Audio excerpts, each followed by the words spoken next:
80 years ago today, the United States celebrated the end of World War II. Victory in Europe Day, or VE Day, marks the date Nazi Germany surrendered to the Allied forces. One East Bay veteran had a front row seat to some of the war's deadliest and most notorious battles. And he told our Len Ramirez he hasn't taken a single day for granted since.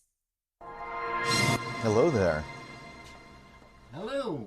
It's not every day that you get to meet an authentic American hero, but that's what happened when I walked into the Martinez home of 102-year-old Jake Larson. I'm Papa Jake. Very nice to meet you. You have a very strong grip there. Papa Jake calls himself a farm boy from Hope, Minnesota. He's not only one of the oldest living veterans of World War II, he's also a combat survivor of some of the most deadly battles of the war in Europe. And today his health is good and his memory sharp on this, the 80th anniversary of America's victory in Europe, a victory he helped to win. What does VE Day mean to you? Elation.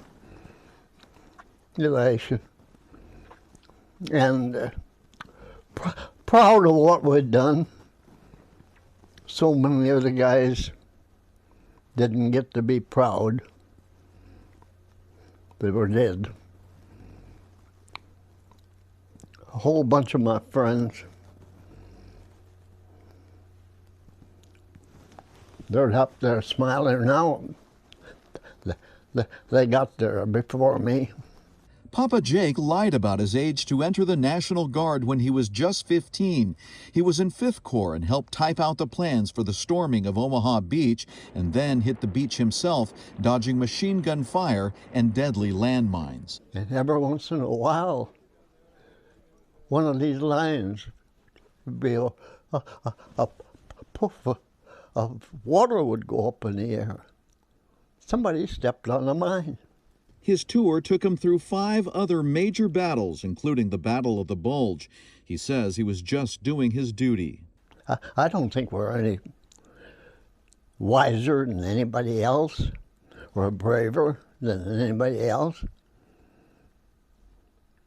But we had a job to do. Hitler was ruining the world. And we were in the position to change his attitude. Papa Jake returned to the U.S. after the war, got married to his sweetheart Lola, and started a family. He returned to France for the 75th anniversary of D-Day in 2019 and has returned every year since. And he recently became a TikTok sensation. His granddaughter, Michaela, set up his account, Storytime with Papa Jake, during the COVID lockdown, and he now has 1.2 million worldwide followers. I turned out to be a natural storyteller. Watch your hand. Papa Jake says he survived D-Day and the other battles without a scratch, and he doesn't know why. He lost his beloved Lola 30 years ago and now lives with his children and grandchildren in a multi-family home that flies the American and French flags. He recently wrote a book, and the title may sum up his life. The luckiest man in the world.